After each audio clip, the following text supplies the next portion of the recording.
మామ నువ్వు ఇలాంటి సిచ్యువేషన్ ఫేస్ చేసావా? నువ్వు నీ ఫ్రెండ్ ఒకే కంపెనీ జాబ్ పోర్టల్కి అప్లై చేస్తూ వాడి సెలెక్ట్ అయ్యి నీ సెలెక్ట్ అవ్వకపోతే ఎంత బాధగా ఉంటుంది. నాకైతే అయ్యింది. సో అది ఎందుకు అవుతుందంటే నీ రెజ్యూమే ATS ఫ్రెండ్లీలో లేదని అర్థం. తర్వాత నీ రెజ్యూమేలో ఫార్మాటింగ్ కరెక్ట్గా లేకపోయి ఉండొచ్చు, లేకపోతే స్కిల్స్, ఎడ్యుకేషన్ అదన్నీ ఒక ఫార్మాట్లో లేకపోయి ఉండొచ్చు. నెక్స్ట్ మీరు బ్యాక్గ్రౌండ్ ఇమేజెస్, కలర్స్ ఇవన్నీ ఎక్కువ యూజ్ చేసి ఉన్నా షార్ట్ లిస్ట్ అవ్వదు. సో ఇవి రీజన్స్. సో ఇప్పుడు నీది కూడా షార్ట్ లిస్ట్ అవ్వాలంటే ఏం చేయాలో తెలుసుకుందాం. So let's get into the video. First మన రెజ్యూమే ATS ఫ్రెండ్లీగా ఉండాలి. ATS ఫ్రెండ్లీ అంటే ఏం లేదు, మన అంతా సింపుల్గా ఏ బ్యాక్గ్రౌండ్ ఇమేజెస్ యూజ్ చేయకున్నా, ఏ చెత్త లేకున్నా నీట్గా పెట్టేయాలి అంతే సింపుల్గా. సో ఇప్పుడు ATS ఫ్రెండ్లీ రెజ్యూమేస్ ఎక్కడ వెతుక్కోవాలి, ఎలా చేయాలి? సో తెలియదన్నా చెప్పు అంటే ఏంటంటే విషయం, ATS ఫ్రెండ్లీ రెజ్యూమేస్ అనేవి ఓవర్లీఫ్ అనేది మంచి వెబ్సైట్ ఉంది. సో నేను నా రెజ్యూమే అందులో తయారు చేసుకున్నాను. సో మీరు అందులో తయారు చేసుకుంటే మీకు బెటర్. మీరు ఇంకా ఏమైనా చూస్ చేసుకోవచ్చు. నేనైతే ఓవర్లీఫ్ అనేది సజెస్ట్ చేస్తాను. సో ఓవర్లీఫ్లో చాలా రకరకాల టెంప్లెట్స్ అనేవి ఉంటాయి. సో ఎందుకు ఓవర్లీఫ్ సజెస్ట్ చేస్తున్నాను అంటే, ఓవర్లీఫ్ అనేది ఒక డాక్యుమెంట్ లాంగ్వేజ్ లాటెక్స్ అనే దానిపైన రన్ అవుతుంది. సో అది సింపుల్గా ATS ఫ్రెండ్లీ మేనర్లో మీకు నీట్గా రెజ్యూమే అనేది వస్తుంది.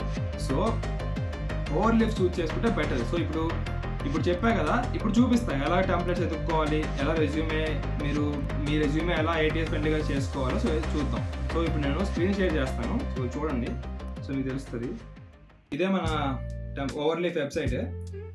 సో ఇక్కడ చూసారా మీరు, ఇక్కడ అకాడమిక్ జర్నల్స్, బయోగ్రఫీ, బుక్స్ ఇవన్నీ మనకు అవసరం లేదు, అంత సోది. సో మనకు కావాల్సిన రెజ్యూమే. సో ఇప్పుడు రెజ్యూమే ఆర్ CV సెలెక్ట్ చేసుకోండి. టెంప్లెట్స్, సో మీకు చెప్పా కదా టెంప్లెట్స్ ఎలా చూస్ చేసుకోవాలనేది. సో చూడండి, ఇప్పుడు మిస్టేక్స్ అంటే ఇలాంటివి, ఇప్పుడు ఈ పై చార్ట్స్, ఈ బొమ్మలు, ఇదంతా మనకు అనవసరం. ఇలాంటిది అయితే ఉందంటే అది వేస్ట్. ఇది మనం సెలెక్ట్ చేసుకో. ఇలాంటి రెజ్యూమేస్ కాకుండా ప్లెయిన్గా, ఇప్పుడు చూడండి ఇది ఉందా, ఇది సేమ్ అలాంటి టెంప్లెటే. సో ఇలాంటి ప్లెయిన్ రెజ్యూమేస్, ఫస్ట్ నేమ్ ఉండాలి, కాంటాక్ట్ డీటెయిల్స్ అన్ని ఇక్కడ ఉన్నాయి. సో నెక్స్ట్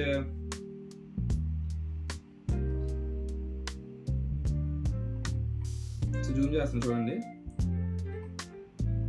ఇక్కడ జాన్ అని ఉంది, జాన్ డోయ్ ఎవడో ఒకడు. సో వాడు ఉన్నాడు ఇక్కడ. సో ఇప్పుడు వాడు నెంబర్స్ ఇవన్నీ ఇక్కడ పెట్టుకున్నాడు. సో అడ్రస్, నెక్స్ట్ వాడు ఏం చేసాడు ఇవన్నీ పెట్టుకున్నాడు. సో మనం మన రెజ్యూమేకి తగ్గట్టు మనం పెట్టుకోవాలి. సో ఇప్పుడు ఇలా చూసుకుంటే మీకు నచ్చిన టాబ్లెట్ సెలెక్ట్ చేసుకోండి. బట్ ఇలాగ పై చార్ట్స్ ఇవన్నీ ఉన్నాయైతే సెలెక్ట్ చేసుకోవద్దు, ప్లెయిన్ రెజ్యూమ్ సెలెక్ట్ చేసుకోండి. సో ఇప్పుడు నేను నా రెజ్యూమే టెంప్లెట్ ఓపెన్ చేస్తాను, అలా ఎడిట్ చేసుకోవాలి చూపిస్తాను. సో ఇది నాది, చూసారా, నరసింహరాజు నా పేరు, అదే మీకు కూడా చెప్పలేదు. So education KL university B Tech ఇదంతా డేటా అంతా ఫిల్ చేస్తారు. మన ఇంటర్న్షిప్స్ ఇవన్నీ ఇక్కడ పెడతారు, ప్రాజెక్ట్స్. సో సింపుల్గా ఉండాలి. సో సింపుల్గా ఉంది సార్. స్కిల్స్ అనేవి మీకు వచ్చిన స్కిల్సే పెట్టండి, రాని స్కిల్స్ ఏం పెట్టద్దు. సో ఇదంతా చూసుకోండి. సో ఇక్కడ ఈ కోడ్ అనేది, ఈ కోడ్ చూసి ఎవడమ్మా కోడా నేను చేయలేనేమో, ఇదేంట్రా ఇదేం చెప్పాడు వీడు అని చెప్పి అనుకోకండి. సో ఇందులో లాటెక్స్ కోడ్ అనేది చెప్పా కదా ముందుగానే. సో ఇది ఏముండదు. ఇక్కడ ఐటమ్ అంటే ఇక్కడ మీరు చూసుకోండి, ఇక్కడ మీరు ట్యాప్ చేస్తే ఇక్కడ కనిపిస్తుంటుంది మీరు ఏం చేస్తున్నారు అనేది. సో ఏవి సెక్షన్స్ అనేవి ఉంటాయి. సెక్షన్ అంటే ఏం లేదు, ఇప్పుడు ఇది ఎడ్యుకేషన్ అనేది ఒక సెక్షన్, ఎక్స్పీరియన్స్ అనేది ఒక సెక్షన్, ప్రాజెక్ట్స్ అనేది ఒక సెక్షన్, అలా సెక్షన్స్లో ఉంటాయి.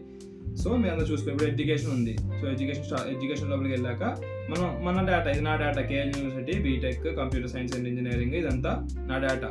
సో ఇప్పుడు మీ డేటా మీరు పెట్టుకోండి. సో అలానే ఇప్పుడు లింక్స్ ఇప్పుడు నేను GitHub లింక్ పెట్టుకున్నాను, LinkedIn పెట్టుకున్నాను, ఇవన్నీ.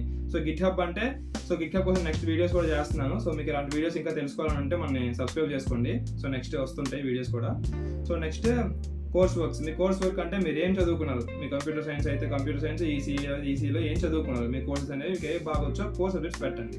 సో స్కిల్స్, సో మీకు వచ్చిన స్కిల్స్ C++, జావా, పైథాన్ ఇవన్నీ పెట్టేయండి, మీకు వచ్చింది పెట్టండి అంతే. ఓకే, నెక్స్ట్ సో ఇదంతా చూసుకుంటారు, ఇదంతా చూసుకొని పెడతారు అంతే. ఎంత చూసుకోండి, ఇలా పెట్టండి. So that's it for today guys.